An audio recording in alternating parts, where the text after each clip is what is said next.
Welcome back my dear friends. आज हम एक टॉपिक पर डिस्कस कर लेते हैं, हाउ टू कैलकुलेट ईएमएफ। वैसे मैं इस टॉपिक पे ना पहले भी वीडियो बना चुका हूं, बट वो सही से क्लियर नहीं हो पाया क्योंकि वो डेस्कटॉप पे बनाई थी हमने।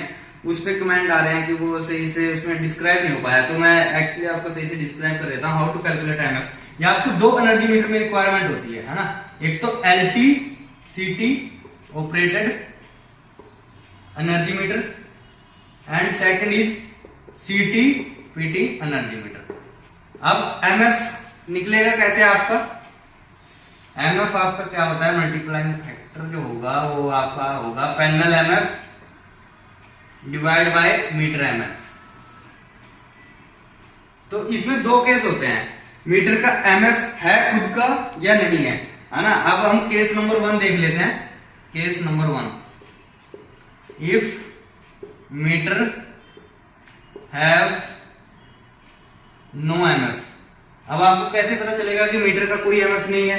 मीटर पे क्या मेंशन होगा आपका? बार डिवाइड बाय 110 वोल्ट, बार डिवाइड बाय 1 एम्पियर, और या इसमें से एक मिलेगा आपको, या बार divide by 5 ampere. Means 1 ampere का भी मीटर हो सकता है और 5 एम्पियर का भी। इसका मतलब मीटर का एमएफ क्या है? 1। ओके, अब आपको सिर्फ पैरेलल का एमएफ निकालना है इस केस में, यदि ऐसा आपको मीटर पे मेंशन है मैन्युफैक्चरिंग में। अब इस मीटर का आपको इसमें मतलब क्या फीचर, चलो मैं आगे उस पर बताऊंगा आपको क्या है। अब पैरेलल एमएफ आप कैसे निकालोगे? सपोज करो आपके 11 केवी का पैनल है, 11 केवी का पैनल है। 11 केवी के पैनल पे जनरली आपको जो पीटी मिलेगी, अब पैनल का एमएफ क्या होगा? मीटर का एमएफ तो आपका 1 हो गया ना। पैनल एमएफ क्या होगा आपका? सीटी रेशो इंटू पीटी रेशो। आपकी सीटी रेशो 11 केवी के पैनल पे जनरली आपको मिलेगी 400 बाय 1 एम्पियर की या 400 बाय 5 एम्पियर की। हम दोनों केस को स्टडी कर लेते हैं, ठीक है। अब सीटी रेशो यदि 400 बाय 1 की है तो सीटी कितना होगा? सीटी रेशो 400। पीटी रेशो आपको स्टैंडर्ड है 11000 बाय 110। ये कितना हो गया आपका? 100 इंटू 100, तो ये कितना हो गया आपका? 40000। ठीक है, 40000 हो गया आपका पैनल का MF in case of meter का यदि कोई एमएफ नहीं है। अब यदि 400 बाय 5 का है तब क्या होगा आपका? ये 400 बाय 5 का, तो ये क्या हो जाएगा आपका? 80। ठीक है, और ये क्या हो जाएगा आपका? 8000। ये आपका हो गया पैनल। अब आपको यदि 11 केवी का पैनल है, मीटर का एमएफ 1, जिसमें मीटर में कोई एमएफ है नहीं, तो मीटर का एमएफ क्या होगा? 1। मीन्स मीटर को आपको किस जो अब क्या करना है आपको, यदि जिस पैनल पे मीटर लगा है, जो उसकी जो कंजप्शन होगी मीटर की, उसको सिर्फ यदि 400 बाय 5 की सीटी है 8000 से मल्टीप्लाई करना है आपको एक्चुअल रीडिंग के लिए, एक्चुअल कंजप्शन के लिए। उसको सिर्फ आपको क्या करना है, जो मीटर ने रीडिंग करी है रिकॉर्ड, मीटर KWH इंटू जो पैनल का एमएफ है। ठीक है, आपको उसको 8000 से तो आपको एक्चुअल रीडिंग मिल जाएगी, उसकी एक्चुअल कंजप्शन मिल जाएगी। अब एक दूसरा केस और स्टडी कर लेते हैं। यदि मीटर का भी अपना एमएफ है, case number 2, case number 2, if meter have MF. ठीक है, अब इसमें आपको कैसे पता चलेगा? मीटर पे क्या मेंशन होगा आपके? मीटर पे आपको मेंशन होगा, इसको हम 11 केवी की बात कर लेते हैं। 11 kV divide by 110 volt and 400 by 1 ampere. ठीक है, आपके मीटर पे यदि ऐसा मेंशन है तो आपका मीटर का भी एमएफ होगा। अब इस केस में देखो आप क्या, अब हमने क्या बोला? एमएफ पैनल एमएफ, अब वो तो सेम रहेगा पैनल का एमएफ, तो पैनल एमएफ तो सेम रहेगा। वो क्या है? सीटी रेशो इंटू पीटी रेशो। ठीक है, अब हम टोटल एमएफ निकाल लेते हैं। भाई एमएफ क्या है? पैनल एमएफ, पैनल एमएफ क्या है? CTR into PTR into meter का एमएफ, मीटर का एमएफ। ठीक है, अब इस केस में क्या है? देखो सीटी रेशो क्या है? 400 बाय 1, इसमें भी सीटीआर इंटू पीटीआर।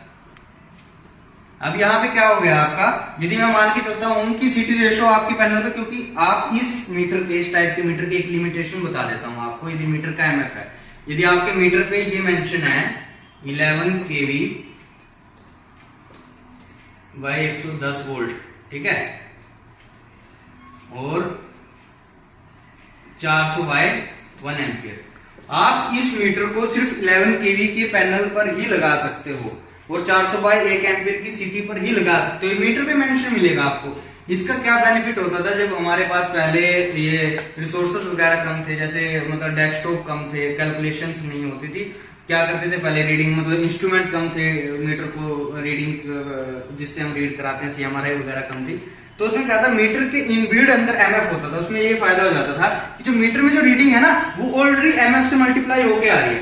भाई इसमें अब क्या है 11 आपका CTR इंटू PTR, यहाँ देखो अब आप ये इस केस में क्या है कि CTR आपका पैनल का क्या हो गया, CTR 400 बाय 1, यदि मान के चलते हैं तो 40,000 इंटू PTR 100, इसका भी कितना हो गया सेम 40,000 इंटू 100, तो 1 मंथ जो भी रीडिंग आएगी वो एक्चुअल रीडिंग आएगी। मींस मीटर के अंदर ये हमने मल्टीप्लाई डाल दिया जो मीटर की रीडिंग को 40,000 से मल्टीप्लाई कर देगा। ठीक है, ये मीटर के ऊपर यदि मेंशन है तो मीटर के अंदर एक मल्टीप्लायर है। इसलिए इस मीटर की लिमिटेशन यही है कि आपको मीटर को सिर्फ आप 11 kV के पैनल पर ही लगा सकते हो, 400 बाय 1 एम्पीयर की सीटी पर ही लगा सकते हो। और यदि मीटर पर ऐसा मेंशन नहीं है, ऐसा मेंशन है 110 वोल्ट 1 एम्पीयर, तो आप इसको मीटर को चाहे आप 11 kV के पैनल पर लगाओ, चाहे 33 kV के पैनल पर लगाओ, चाहे 66 kV कहीं पर भी यूज कर सकते हो। इसका लिमिटेशन है।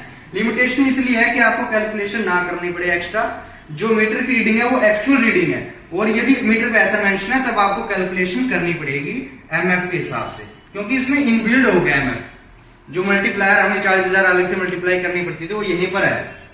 ठीक है, तो इसमें यही लिमिटेशन है। अब हमने दोनों केस स्टडी कर लिया, यदि मीटर का MF है यदि नहीं है। अब हमने देख लिया कि यदि मीटर पे ये मेंशन है तो हमारा सेम हो गया। मीन्स वो 40,000 जिससे हमें केस नंबर 1 में हमने मल्टीप्लाई किया था रीडिंग को एक्चुअल कंजप्शन निकालने के लिए, और वो मीटर के अंदर ही है 40,000। मीन्स आपको जो रीडिंग मिलेगी वो 40,000 से मल्टीप्लाई होकर ही मिलेगी। तो थोड़ा सा इतना, यदि आपको कुछ और समझ में ना आए तो जरूर कमेंट डालना कमेंट में, है ना। फिर देखते हैं यदि कुछ और इसको एक्सप्लेन कर सके, तो मेरे हिसाब से तो समझ में आ जाना चाहिए। थैंक यू सो मच, और चैनल को सपोर्ट करें, लाइक शेयर और सब्सक्राइब करें।